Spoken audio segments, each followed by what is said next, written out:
Hannah, tell us what Ava, aka Ghost, has been up to since we last saw her. What has Ava been up to since we last saw her? She's been causing mischief and mayhem. She's been...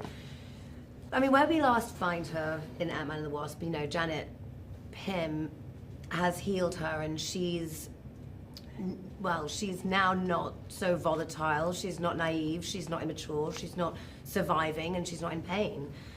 She's very much employed in this. She hasn't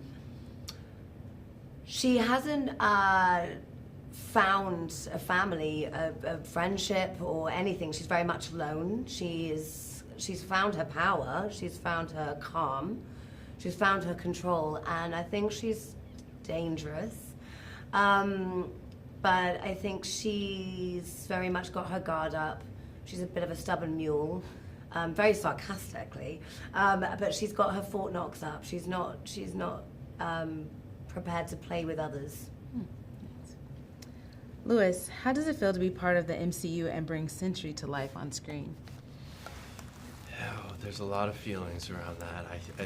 They're all very excited and glowing and good feelings, obviously. And then there's also feels like there's a lot of responsibility that I'm mostly putting on myself because I care so deeply about this story, and I've been such a fan of Marvel for so long, and I know what it means to be a fan of something, you know, and it's a real.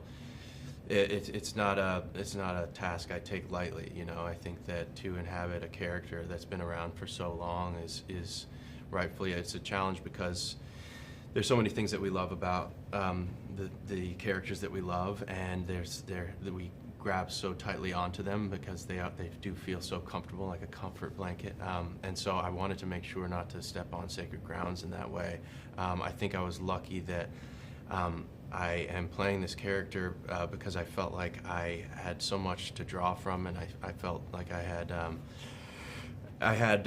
you know, a lot of the themes that he kind of deals with and goes through, I think were felt very like places I had kind of already kind of traversed through, and so I think that's another reason why I felt like I really wanted to do it justice, because I was like, I know what this feels like, and I should be able to convey that, and so I just wanted to make sure that I did that. Luckily, I had the most amazing cast of all time surrounding me, and one of the best directors around, and the entire Marvel team like helping me and putting wind in my sails. So I couldn't have been in better hands. There are complex, multi-dimensional characters in this film. As an actor, what was important for you to convey about your characters? I think as an actor, you bring, you know, you do relate to the character in your own way, in your own self, because, you know, at the end of the day, I'm not a ghost, so I can't, you know, sit here and go, so I phased yesterday. Like, it's the emotional and complex, you know, making these characters three-dimensional, four-dimensional. It's connecting with what the character, what the struggles are of the characters, which is what, you know, we want the audience to feel relatable. I can relate to my character. You know, there's, you know, when you have your guard up, there's, you know, the idea of loneliness. There's also sometimes not believing you can deserve to be a hero, or forgiveness, or second chances. And I think, yeah, I definitely draw, you know, personal experiences as an actor with you know, who I'm playing, which you can start from, and that just starts from a real heartbeat in a real place. Well said. Yeah, I think oftentimes you can end up doing almost like it's like telephone, where you kind of are inspired by these performances or these versions of stories that have been told already, and they're kind of echoes of something that is actually true. And so I really felt it was important to kind of try and remove those echoes from my kind of like landscape of architecture as I was trying to build Bob, and come from a place of truth, you know, and a place that was my own, which is, you know, which was, I was lucky that was kind of welcomed in this circumstance, you know. Awesome, thank you. Tell us about working with costume designer Sonia Hayes and what the most fun for you was in the process. Oh my goodness, Sonia Hayes She's is a genius. incredible. Absolute genius. She's so brilliant. Absolute genius. I mean, the costumes are intricately beautiful, and they are exactly designed to us and our and its storytelling in itself. It's its own character, I think. The costumes, Ghost's costume in this is unbelievable, and it's its own force to be reckoned with in this movie, and yeah, so talented, incredible. Yeah, I've never worn costumes quite like it. If they do feel like they're from another planet, like they feels like garments that don't exist here on Earth or something. And so, and then to have them tailor-made to your body is a very bizarre experience where it's like this will not fit anyone as well as it fits me, which is a really empowering kind of thing for somebody like Sonia to give an actor, you know. Yeah, she's like, honestly, she really has given Ghost her posture.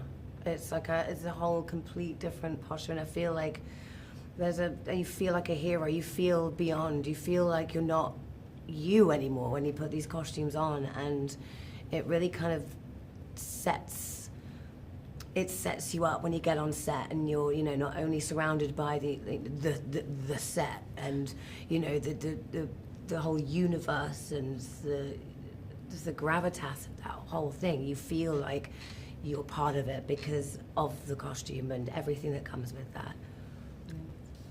You touched on this a little bit, but tell us about director Jake Schreier's style and what working on his sets was like.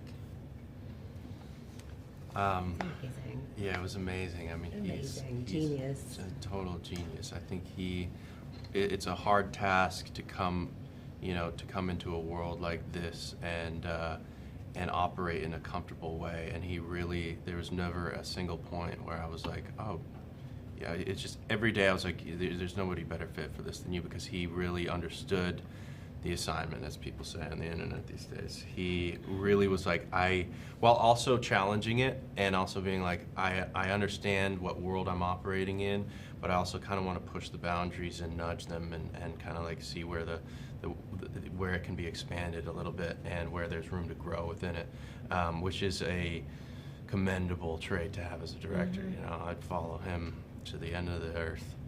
Yeah, you certainly felt really completely in safe hands, and really trusted his guidance and the patience, the nurturing of the characters, and he really is an Einstein of a director, and very meticulously, just so, I think, inspiring to really tell these characters' stories as well. It's a perfect match, if you will. Yeah. Did you have to prepare physically for your roles, and what type of training did you do? Yes. Lots of hot yoga. Did a lot of hot yoga. We had incredible, we all trained, and, not only with stunts, we had incredible trainers. You had to train a lot for, we all did, but you really did.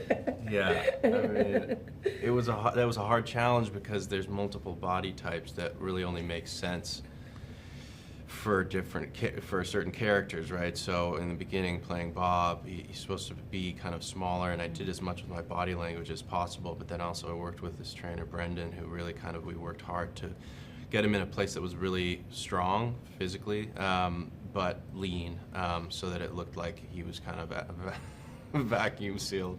And then we literally had 2 weeks before his reveal, and at which point we thought there was going to be kind of a pretty serious reveal. So I was like, we'd finish the day at like 9, and then I'd go work out for like 2.5 hours, and then I'd work on lines, and I'd go to bed, and I'd wake up at like 5 in the morning. And I was like, it was really important to me because I was like, it irks me when I watch something and their power is dissonant to their physical presence, And so I really wanted that to be as believable as possible. Obviously, powers can look and materialize in a lot of different ways, but it was important to me that there's some sort of thing in the serum that actually starts to kind of like metastasize within his body. And you don't see much of that on camera when I did, but it really helped. When you see it, it gets a reaction. And when you, and also when you're doing all those stunts, which I hadn't Yeah. had much experience with, it's really helpful to be able to have that Yeah. stamina and be able to do it over and over and over again. So being literally strong Yeah. and fit for that was like very, very important. Yeah. And the reason why, like, I mean, for me, it goes, like, the reason why I really connected to the hot yoga as well is because, I mean, I did a lot of it, and I know we all joked about it, but it's because, do you know what it is? It's a whole different training to Ava Star when in my previous movie, Ant-Man and the Wasp. Because in this one, it's a control, and it's keeping control and doing all the positions in hot yoga and keeping focused, and it was this kind of different training and energy that I was connecting with a lot with this energy that I was bringing onto set with the training. So yeah, I mean, That makes but I sense. did a lot. But yeah. It's punishing. I Yeah. didn't do any of that. That's insane. And we all ate what we ate, chicken, rice, protein, nutrients. Yeah, a lot. Whole different meal plan. Last question. If you could use only one word to describe this film, what would it be and why?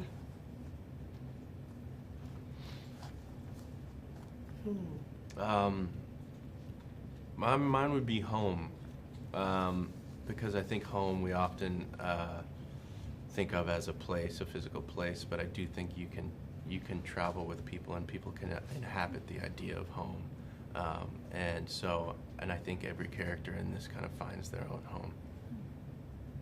I'm going to say journey because you see the characters physically go on a journey in the desert in a certain limo.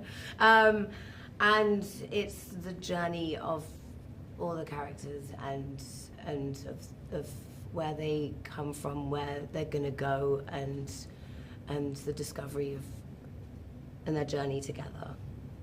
Perfect. Thank you both. Appreciate Thank it. you. Appreciate it. Enjoy the rest of your day.